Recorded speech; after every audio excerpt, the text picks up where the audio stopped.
Magsitayo na po ang lahat.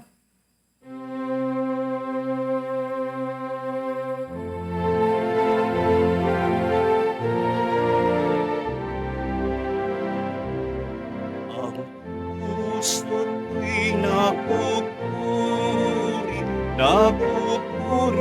sa Panginoon. Nagagalak ang aking espiritu sa aking tagapagligtas, sapagkat nilingap niya kababang kanyang alitin. Mapalad ang pangalan mo sa lahat ng mga bansa. Ang puso ko'y napupuri sa Panginoon. Nagagalak ang aking espiritu sa aking tagapagligtas. Sa ngalan ng Ama at ng Anak at ng Espiritu Santo, Amen. ang pagpapala ng ating Panginoong Kristo, ang pag-ibig ng Diyos Ama at ang pagkakaisa ng Espiritu Santo, naway suminyong lahat. At sumaiyo rin. Mga kapatid, ngayon ay kapistahan ni Apostol San Bartolome. Kasama ko po ngayon si Father Arspo Castillo at ang mga parishioner mula sa Archdiocesan Shrine ng St. Magdalene sa Kawit, Cavite. Sama natin sa misa natin ngayon ang mga intensyon para sa araw ngayon. Ang mga intensyon ng mga nakiisa sa atin sa pamitan ng live streaming through Facebook Live, YouTube, X, TV Maria at iba pang social media dito sa ating bansa at iba't ibang dako ng mundo. Isama rin natin ang ating intensyon para sa kapayapaan sa buong mundo, lalo't higit na sa Israel at sa Ukraine. Mga kapatid, aminin natin ang ating mga kasalanan upang tayo maging marapat gumanap sa banal na pagdiriwang. Inaamin ko sa makapangyarihang Diyos at sa inyong mga kapatid, na lubha akong nagkasala sa isip, sa salita, sa gawa, at sa aking pagkukulang. Kaya sinasamo ko sa mahal na Birhen Maria, sa lahat ng mga anghel at mga banal, at sa inyong kapatid, na ako'y panalangin sa Panginoong ating Diyos. Kaawaan tayo makapangyarihang Diyos, patawarin tayo sa ating mga kasalanan, at patnubayan tayo sa buhay na walang hanggan. Amen. Panginoon, kaawaan mo kami. Panginoon, kaawaan mo kami. Kristo, kaawaan mo kami. Kristo, kaawaan mo kami. Panginoon, kaawaan mo kami. Panginoon, kaawaan mo kami.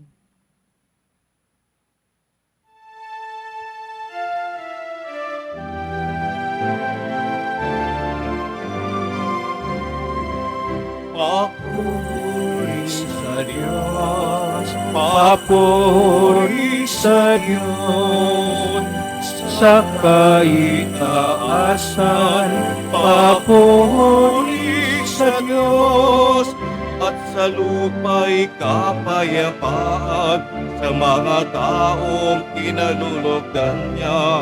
Pinupuri ka namin, dinarangal ka namin, sinasamba ka namin, ipinagpupuli ka namin. Papuri sa Diyos, papuri sa Diyos, sa kaitaasan, papuri sa Diyos. Pinasasalamatan ka namin sa iyong dakilang angking kapurihan, Panginoon Diyos. Hari ng langit, Diyos sa mga makapangyarihan sa lahat. Panginoong Hesukristo, bugtong anak. Panginoon Diyos, Kordero ng Diyos, anak ng Ama. Papuri sa Diyong, papuri sa Diyong, sa kaitaasan, papuri sa Diyos. Ikaw na nagalis ng mga kasalanan ng mundo, maawa ka sa amin, maawa ka. Ikaw na nagalis ng mga kasalanan ng mundo, tanggapin mo ang aming kahilingan. Ikaw na naluklok sa kanan ng Ama.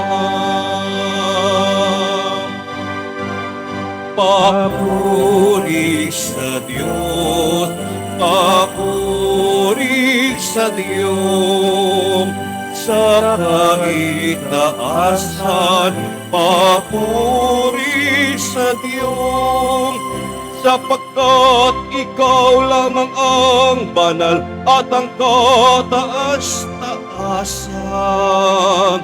Ikaw lamang, O Jesucristo, ang Panginoon, kasama ng Espiritu Santo, sa kadakilaan ng Diyos Ama. Amen. Papuri sa Diyos, papuri sa Diyos, sa kaitaasan, papuri sa Diyos, sa kaitaasan, papuri sa Diyos.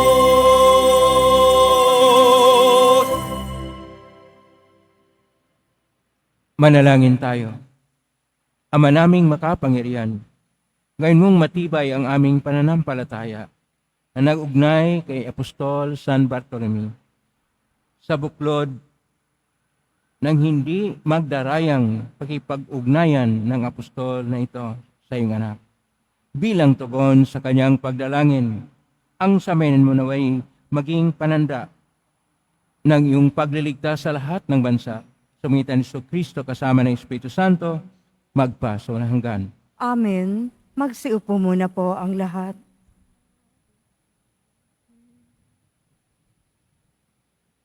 Pagbasa mula sa aklat ng pahayag. Wika ng anghel sa akin, halika at ipakikita ko sa iyo ang babaeng makakaisang dibdib ng kordero. Nilukuban ako ng espiritu at inihatid ako ng anghel sa ibabaw ng isang napakataas na bundok. Ipinakita niya sa akin ng Jerusalem, ang banal na lungsod, na bumababa mula sa langit buhat sa Diyos. Nagliliwanag ito at dahil sa kaningningan ng Diyos, kumikislap na gaya ng hiyas na haspeng sinlinaw ng kristal. Ang pader nito'y makapal at mataas at may 12 pinto. Bawat isa'y may bantay na anghel. Nakasulat sa mga pinto ng pangalan ng 12 lipi ng Israel. 3 ang pinto ng bawat panig, 3 sa silangan, 3 sa timog, 3 sa hilaga, at 3 sa kanluran. Ang pader ng lungsod ay may 12 saligang bato at nakasulat dito ang pangalan ng 12 apostol ng Kordero. Ang salita ng Diyos. Salamat sa Diyos. Talastas ng mga tao dakilang paghahari mo. Talastas ng mga tao, dakilang paghahari mo. Magpupuring lahat sa iyo, O Panginoon, ang iyong nilalang. Lahat mong nilikha ay pupurihin ka at pasasalamatan. Babanggitin nilang tunay na dakila ang iyong kaharian at ibabalitang tunay kang dakila at makapangyarihan. Talastas ng mga tao, dakilang paghahari mo. Dakila mong gaway upang matalastas ng lahat ng tao.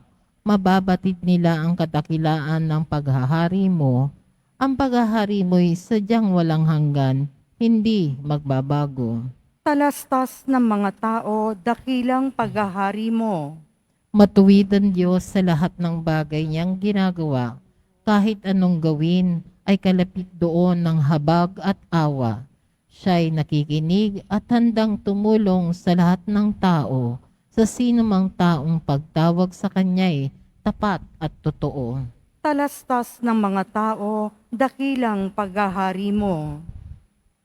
Magsitayo na po ang lahat.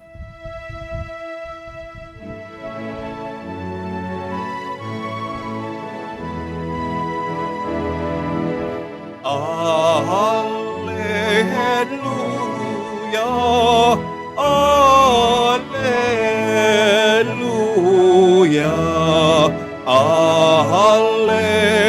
Alleluia, Alleluia.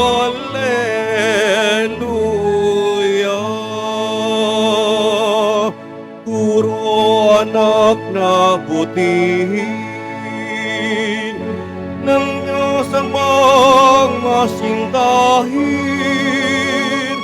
ika'y hari ng Israel. Alleluia, Alleluia, Alleluia, Alleluia.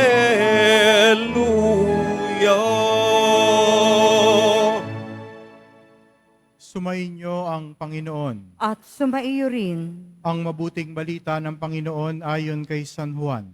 Papuri sa iyo, Panginoon. Noong panahong iyon, hinanap ni Felipe si Natanael at sinabi rito, natagpuan namin si Jesus na taga Nazaret, ang anak ni Jose. Siya ang tinutukoy ni Moises sa kanyang sinulat sa kautusan at gayon din ng mga propeta. May magmumula bang mabuti sa Nazaret? Tanong ni Natanael. Sumagot si Felipe, halika tingnan mo. Nang malapit na si Natanael ay sinabi ni Jesus, masdan ninyo ang isang tunay na Israelita, siya'y hindi magdaraya. Tinanong siya ni Natanael, paano ninyo ako nakilala? Sumagot si Jesus, bago ka patawagi ni Felipe, nakita na kita, nang ikaw ay nasa ilalim ng puno ng igos. Rabay, kayo po ang anak ng Diyos. Kayo ang hari ng Israel, wika ni Natanael. Sinabi ni Jesus, nananampalataya ka ba dahil sa sinabi ko sa iyong nakita kita sa ilalim ng puno ng igos? Makakakita ka ng mga bagay na higit kaysa rito. At sinabi niya sa lahat, tandaan ninyo, makikita ninyong bubukas ang langit at ang mga anghel ng Diyos ay manikmanaog sa kinaroroonan ng anak ng tao. Ang mabuting balita ng Panginoon. Pinupuri ka namin, Panginoong Yesukristo. Magsiupo muna po ang lahat.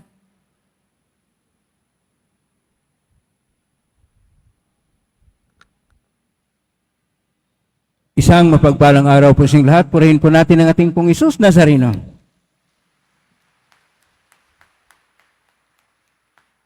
Ngayon ay kapistahan ng isa sa mga apostol ng ating Panginoon na tinuturing na hindi lang apostol ay puno rin ng katapangan. Si Natanael Bartolomeo. Bartolomeo, ibig sabihin anak ni Ptolemy. Sa atin pong mga pagbasa ngayon, ay ipinapahayag po sa atin, una sa lahat, ang tungkol sa kabutihang loob ng Diyos na ang lahat ng mga nanalig sa Panginoon ay magkaroon ngayon ng isang tunay na pagtayo ng kanyang panibagong bayan na may pundasyon. Pundasyon na hindi lang yung mga 12 tribo ng Israel, pundasyon din ng mga 12 na mga apostol. Yon sa ating unang pagbasa. Sa ating Ebanghelyo ngayon ni San Juan, Kapitulo 1, Versikulo 45 hanggang 51, dito naman ipinapahayag sa Ebanghelyo kung paano nahanap ni Felipe si Natanael at siya ay dinala sa ating Panginoong Hesus. At sinabi kaagad ng ating Panginoon na siya ay ang tunay na Israelita na hindi man magdaraya. Dito po natin tingnan ang papel na ginagampanan ni San Bartolome.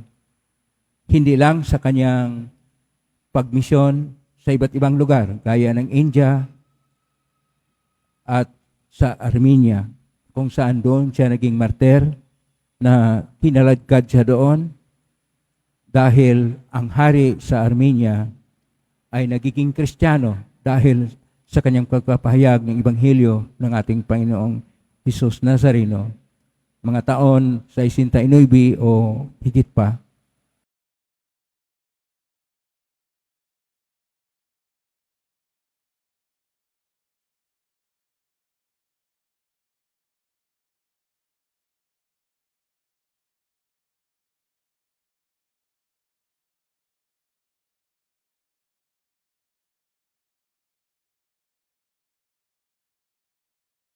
Agpa sa walang hanggan. Amen. Ang kapayapaan ng Panginoon ay laging sumainyo. At sumaiyo rin. Magbigayan kayo ng kapayapaan sa isa't isa. Kay Padre.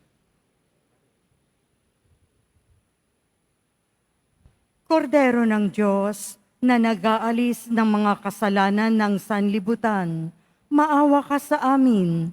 Kordero ng Diyos na nag-aalis ng mga kasalanan ng sanlibutan, maawa ka sa amin.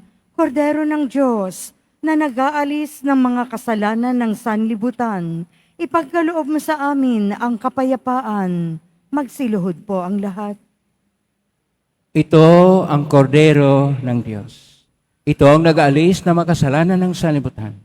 Mapalad ang mga inaanyayahan sa piging ng kordero. Panginoon, hindi ako karapat-dapat na magpatuloy sa iyo, ngunit sa isang salita mo lamang ay gagaling na ako.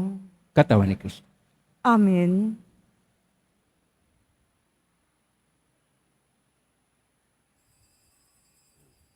Para po sa lahat ng tatanggap ng banal na komunyon, sasagot po tayo ng amen. Pagkasabi ng pari o ng lay minister ng katawan ni Kristo at isubo agad sa bibig bago umalis sa harapan ng pari o lay minister. Sumunod po tayo.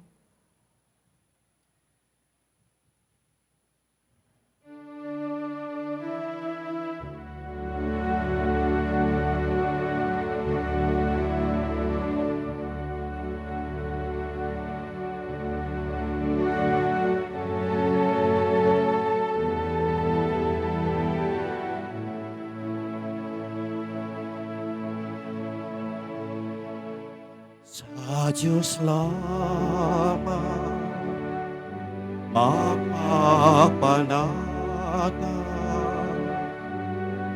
ang aking kaluluwa. Sa Kanya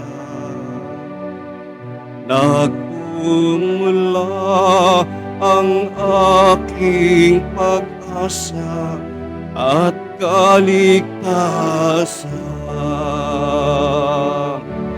Sa Diyos lamang mapapanatag ang aking kaluluwa. Sa Kanya nagmumula ang aking pag-asa at kaligtasan.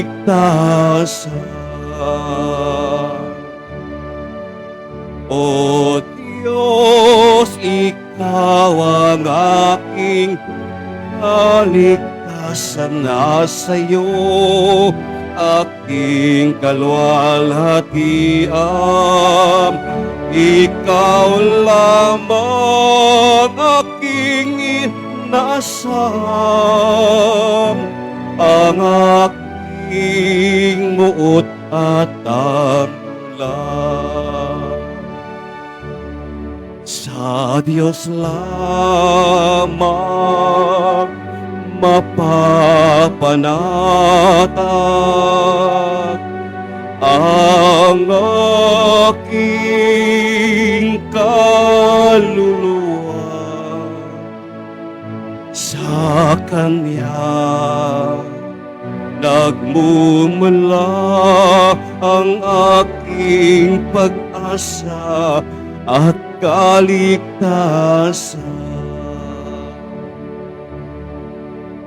Paniniling di ko pa nanaligang puso'y di ihigit sa yaman, kundi sa Diyos na makapangyarihan, na aking lakas at tagpuan. Sa Diyos lamang mapapanatag ang aking kaluluwa. Sa Kanya nagmumula ang aking pag-asa at kaligtasan.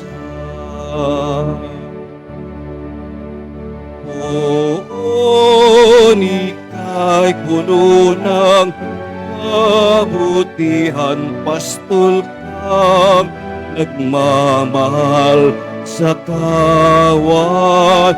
Inakay sa lunti ang pastulan,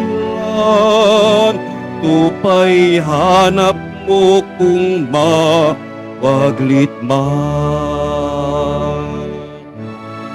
Sa Diyos lamang mapapanatag ang aking kaluluwa.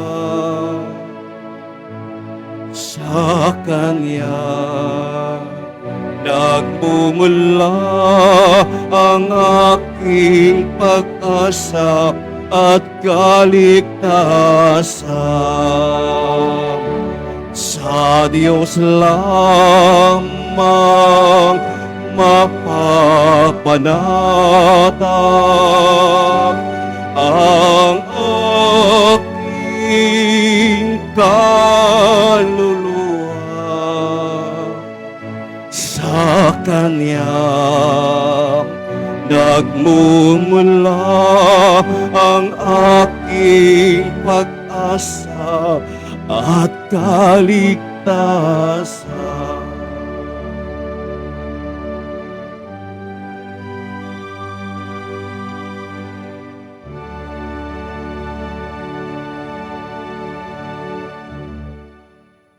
Announcement.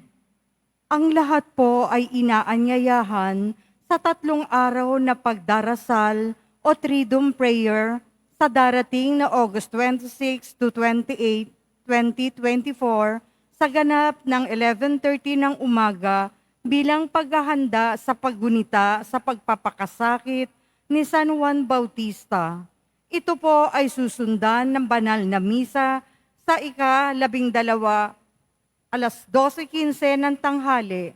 Sa August 29, 2024, Webes, paggunita sa pagpapakasakit ni San Juan Bautista, ang ating maringal na misa ay sa ganap ng alas 5 ng hapon na pamumunuan ng ating rektor at kura paroko, Reverend Father June Sescon.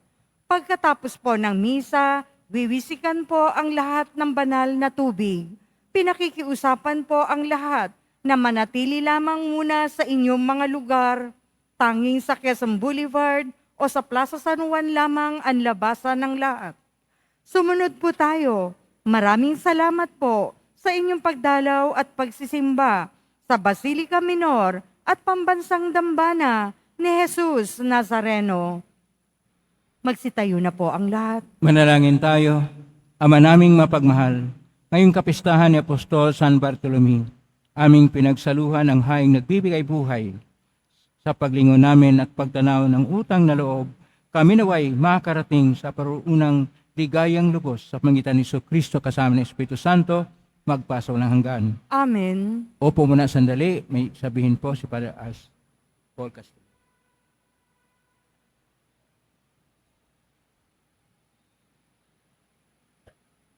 Magandang tanghali po sa lahat. Sa ngalan po ng aming kura at rektor, Father Jeff Bugayong, mula sa Dambana ni Santa Maria Magdalena sa Kawit, kami ay nagpapasalamat sa inyong pagtanggap sa amin dito sa Pambansang Dambana at Basilica Minore ng mahal na pong Jesus Nazareno.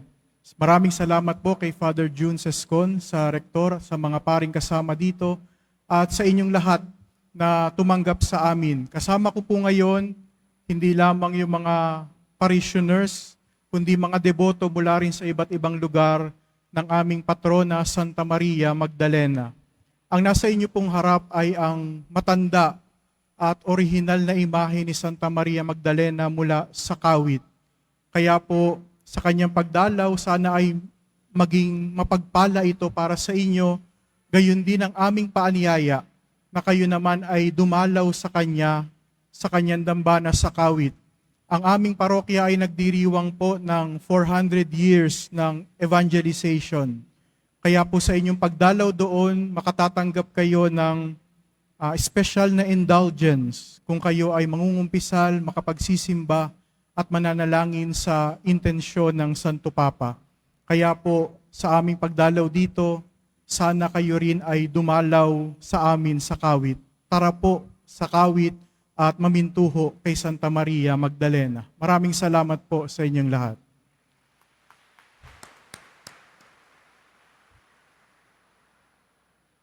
Magsitayo na po ang lahat. Maringal na pagusbas sa kapistahan ni Apostol San Bartolome. Sumainyo ang Panginoon. At sumaiyo rin. Magsayo ko kayo habang iginagawad ang pambasbas. Ang Diyos na nagtayo ng simbahang nasasalig sa mga apostol ay maggawad naman sa inyo ng pagkapala bilang tugon sa mga panalangin ni Apostol San Bartolome ngayon at pagpasaw ng hanggan. Amen. Ang Diyos nawa ay siyang magbunsod sa inyo para tularan ang halimbawa ng mga apostol upang inyong mapatunayan sa lahat ang inyong katapatan sa Kanya ngayon at magpasaw ng hanggan. Amen. Ang aral ng mga apostol ay nagpatatag sa inyong panampalataya. Ang kanilang mga panalangin ay magbunga nawa ng inyong pagsapit sa tahanang tunay at walang hanggan. Amen. Amen. At pagpalain kay makapangyarihang Diyos, Ama at Anak at Espiritu Santo, Amen. may kang taglayin sa inyong pag-alis ang diwa ni Apostol San Bartolome. Salamat sa Diyos. Purihin natin ng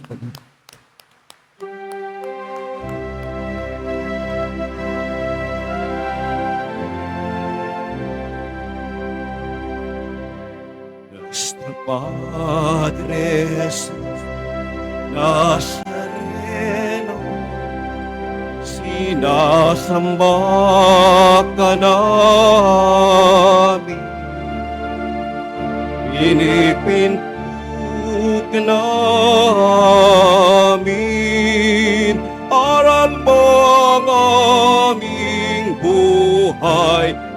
at kaligtasan, Nuestro Padre Jesus Nazareno, iligtas mo kami sa kasalanan.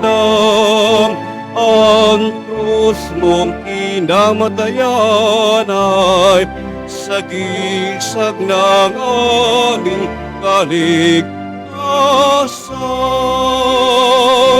Nuestro Padre Jesus Nazareno,